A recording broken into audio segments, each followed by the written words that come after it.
Hi, everybody. Thanks for coming and coming out a little early today. Welcome to Generation Family Ministry Initiative. My name is Christina Jones. I go by Chris also, but Christina Jones. And let me get a little background. Beginning in early of 2017, there was a team of individuals from the Mid-South District began working on this initiative under the direction of Dr. Ben Freudenberg. And he's a DCE, and I'll give you a little bit more information about him in a little bit, but he writes books. He's a family ministry type person. Him along with Pastor Mark Tooley from Conway, Arkansas, Tessa Brasher from Leif, Arkansas. She's a DCE, and she's also a director on the board at the district. Chuck Merriman, he's a DCE from Buena Vista, Arkansas. He's a DCE, I think I just said that. Alan Pipenbrink, he's with the district office. He is a director of education there also. Excuse me, Pastor Pavla is also on this team, and myself. And so we had this idea, and we were in a meeting, and we had this idea, and Ben came up with this. He does this a lot in his ministry at Concordia.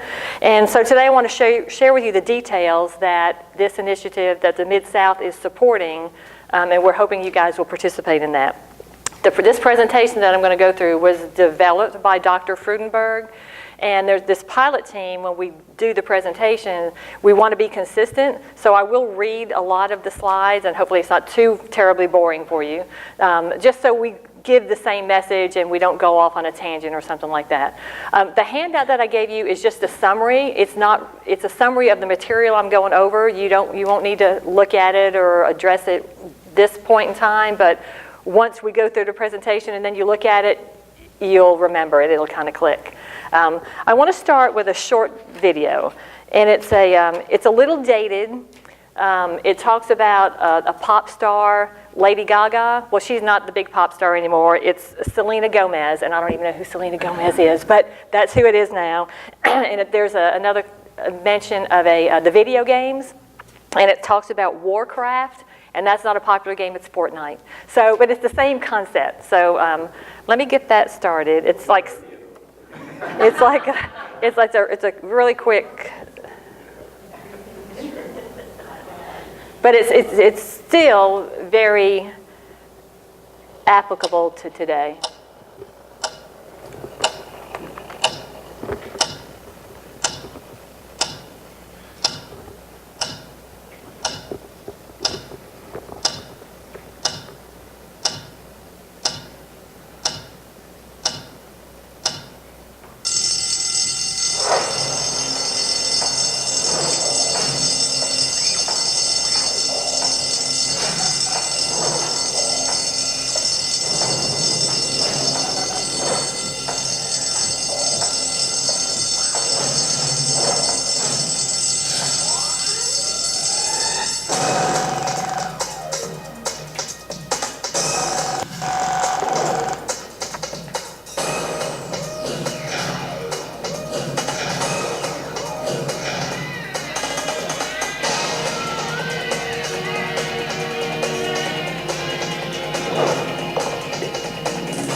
Here's what I was talking about. It's not her anymore.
You're losing us.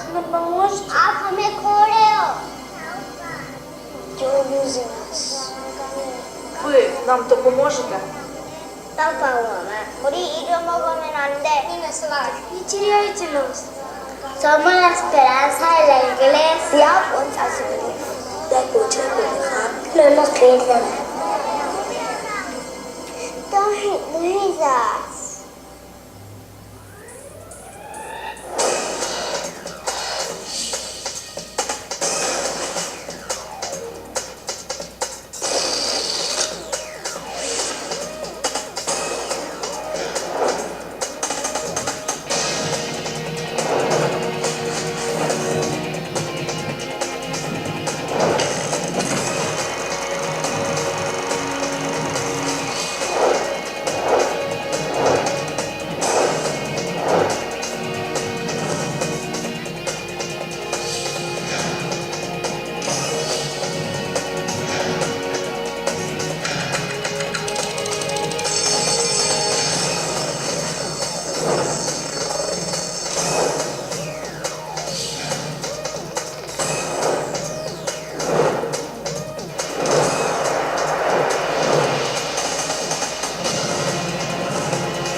That's a pretty powerful video there. Like I said, it's a little dated, and the 414 movement, what it was talking about, that's probably going to be in the way, that's when we mostly reach our young folks. That's when they first come to know Christ, is between the ages of 4 and 14. And so Today's question is, why did God allow Solomon to have 1,000 wives and concubines? In this video, but we won't answer that here.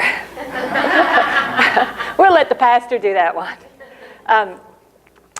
So that 414 was a movement about just getting the word out there to young folks, and they did that video, which to me is amazing. It really gets your attention, and that's really the point of that. Okay, so we'll continue on then. So the church has a system for touching others in faith. We invite individuals and families to church to teach the faith, outreach with the gospel, uplift through fellowship, care for others, and honor God through worship. Oh, did I miss one? So let's look at what some of leading experts in family life education and ministry say. Dr. Bergman writes, no other social institution has more lifelong contacts with families and individuals than the church. Dr. Baker writes, no other institution is present during the family milestones of childbirth, baptism, confirmation, Holy Communion, death, celebrative and faith-building periods during the life course of individuals and their families. Dr. Garland writes, no other institution is moved by a richer or more powerful vision of human community than the church. And Dr. Barber writes, no other institution is granted the right to be in touch with every generation of a family simultaneously. So the church must build a deliberate and intentional family life education system that supports the homes and marriages for the sake of caring for our kids and help our churches become intentional marriage and family forming centers that partner with the home. So we're talking about who will tell the children. The number of adults who demonstrate faith in Christ, faith in Christ our Savior, continue to decline. These are the parents and grandparents of the future generations. So you can see the builders born before 1945, 50 to 60%. Boomers born between 1946 and 1965 is 40%. Gen Xers born between 66 and 1985 is 25%, and the millennials born between 86 and 2005 is 4%. So those are the numbers. That's pretty astounding. Those are the number of adults who demonstrate faith in Christ, and you can see how those numbers have been reduced over the years. So change and challenge one is that millennials are having babies. The most abandoned and digital generation, not mentored into their adulthood by adults but by the media, have the following common family issues because they have lived through a culture of divorce, an overcommitted lifestyle, where sexual intercourse before marriage is the norm, where same-sex marriage has become legal, homosexuality is normalized, cohabitation is part of the dating process, academics are second to sports and outside activities, many are Christian by name but not in faith, and there's few good role models for marriage and the family.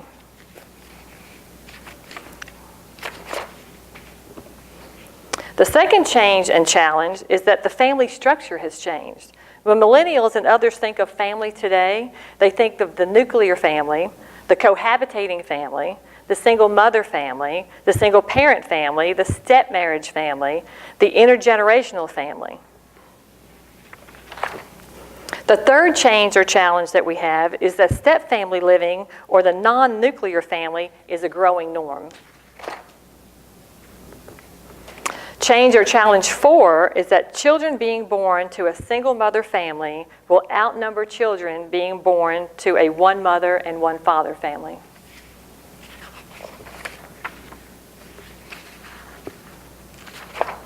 Change or challenge 5 is that our overall population is aging. Americans 65 and over are the fastest growing segment of our population. The population 65 and over increased from 3.1 million in 1900 to 35 million in 2000.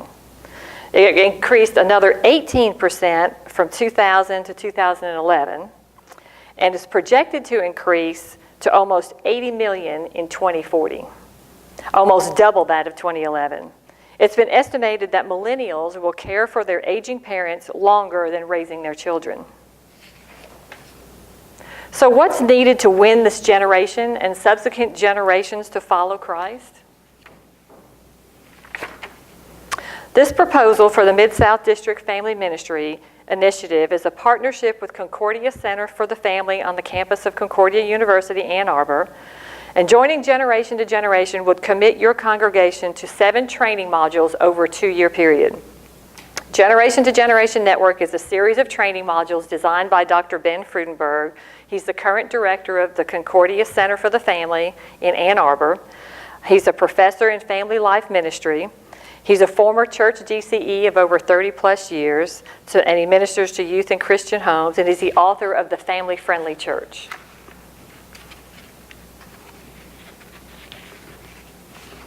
So, if I can get my page turned. So the purpose of this initiative is to invite, motivate, and train and educate the leaders of your church, to enable your congregation to be a sustainable family-forming center, and to help families in all of their shapes and sizes and makeup thrive for the sake of the gospel in order to keep and pass on the faith in Jesus Christ to the 3rd and 4th and 5th generations. The mission of this initiative is for the district to partner with your church so you can intentionally partner with homes to pass on the faith in Jesus Christ to the future generations. The vision is that church workers and leaders are talking about the role of family in faith and life formation. Church workers and lay leaders are involved in family life education training, and congregations are more aware of the role of the family in the Great Commission and are taking action.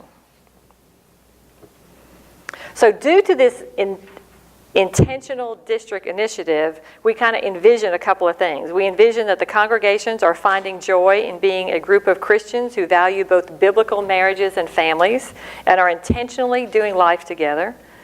As an intergenerational community, families have intentionally caught their role in the mission of the gospel. The next generation is excited and involved in the life of the church.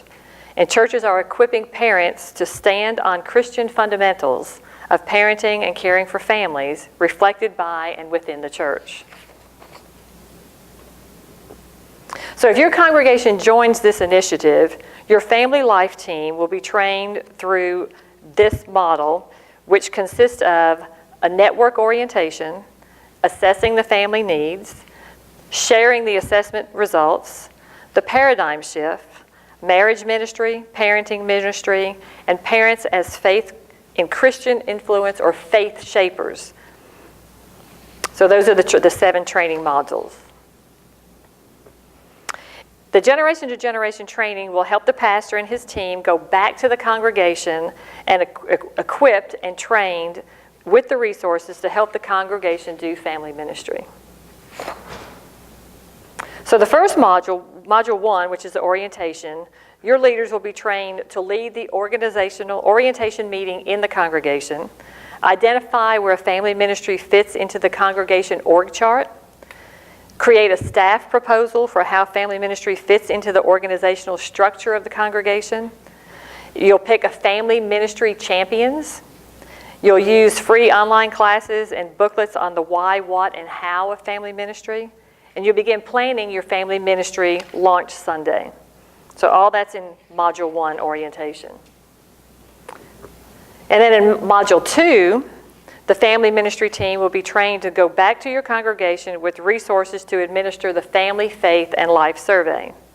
Training Module 3, the team learns how to review the data and are trained to interpret the data, creating lists of broad learnings and discoveries, and to prepare you for the reveal of those learnings to the congregation. You'll be trained on implementing the family prayer initiative and training on leading the heart of the family ministry in the congregation, and continued training on recruiting champions for this initiative. Module 4 will train your family ministry team on how to engage the congregation in talking, discussing, thinking, and understanding the need for the church to shift from a church-centered, home-supported to a home-centered, church-supported understanding, and discussing God's desire and design for blessing the role of family. The training will prepare your team to lead this paradigm shift, review a video called Visionary Parenting, experiencing the presentation And It Starts With Me, and teaching on how to develop a family mission statement in your congregation. So have you ever thought about how the church is shaping the parents and the families in the present church culture? Most present churches influence parents to believe that the church is responsible for faith and life formation. We call this church model church-centered, home-supported. That's represented in the first box.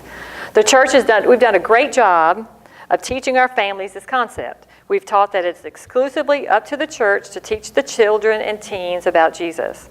Therefore, many families believe it is their job to work hard, provide their children with the best tools, drop their kids off at the best church activity so their children can achieve a mature, saving relationship with Jesus Christ. Frankly, it's not working as well as we may think in faith formation. We found that it's critical to help the church move toward a new level of discipleship. We call it this paradigm shift, by developing a biblical church culture that trains the parents to know and believe how important they are in the faith formation and spiritual growth of their children. And we do that by the way we structure and develop these programs in the church to partner with the homes in faith development. We call this new level of Christian discipleship home-centered, church-supported. So it's this paradigm shift that we're trying to get parents to understand. So the District Family Initiative trains the church to move from this institutional view, which is church-centered, home-supported, to this biblical view, or this new paradigm of home-center, church-supported. Then in part 2, church workers and church leaders go through additional training so they can come back to their congregation to train their own members. And this is where the training team receives training in 3 specific areas. One training module is on marriage ministry, and this module focuses on intentional pre- and post-ministry. Some of the topics: what is marriage and meeting the needs of our couples, the theology of marriage. You will look at the state of marriage in America and then be trained in developing both pre-marriage and marriage enrichment ministries. The training team will learn more about the principles of marriage ministry and how to evaluate your current marriage programming. They'll be given the tools and resources needed to begin developing an intentional plan for a pre- and post-marriage ministry.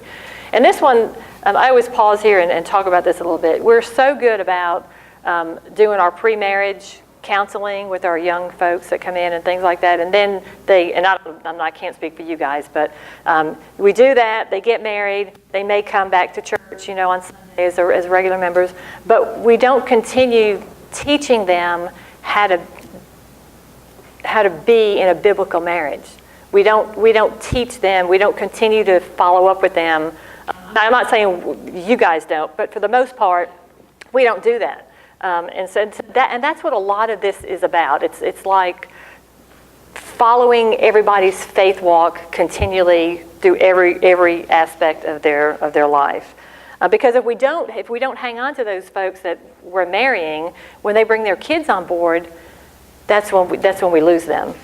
And so that's just an example of the training on the marriage ministry. And then we have training on the parent education. It focuses on training the leaders to develop intentional parent education for your congregation. They focus on learning the theology of parenting, where they review parenting is heart work, and the active parenting now curriculum. They'll begin developing a plan for an intentional parent education training system for your church. And moving to that new outlook of the paradigm. It's the parents' responsibility for their faith formation. Church supports that. And we have to teach the parents how to do that. Another training module is parents and faith formation. Our focus will be on faith training and being an influencer of faith for parents. The training team will learn how to present the family-friendly tweak, the 4 arenas of faith formation, family time training, faith legacy training, faith stepping stone programs, family devotions. Your team will develop an intentional faith training and faith influencing system for parents and your congregation. And then after those 7 modules, there's ongoing training that's available. And you can do that, human sexuality, non-nuclear families, life in the later years, and then plus other family ministry conferences, seminars, and classes. And the district will be offering these as we go through the program and get through the pilot, and we go through. How long the training for each of those modules last? On these I don't. It's a day. Yeah, the first 7, it's a day. So each module is a day, or all 7 modules in one day? No, each module is a day. And then when you implement it at the church, how long does that implementation take, or how long before you feel you're comfortable typically to move to the next module? Okay, I have a timeline in here that I'll kind of show you. That's okay, but I'll answer your question. It's a day training, and then the training team goes back to the congregation, and you basically have homework, right? And so we allocate it's really a couple of months, depending on what you're doing, because you've got to, not only do you have to do this, what you've learned, you already have a ministry going on here, so, and then we take into account, the church season, Advent, Lent, Christmas, the summer breaks, and things like that. So you'll see, so we allocate plenty of time. It's not like 7 weeks straight. It's too much. Yeah, so you'll see that. And I don't know about these last here because we haven't done that. This is still pilot, so I can't answer that question on how long those are. But I'm guessing they're probably the same thing, about a day.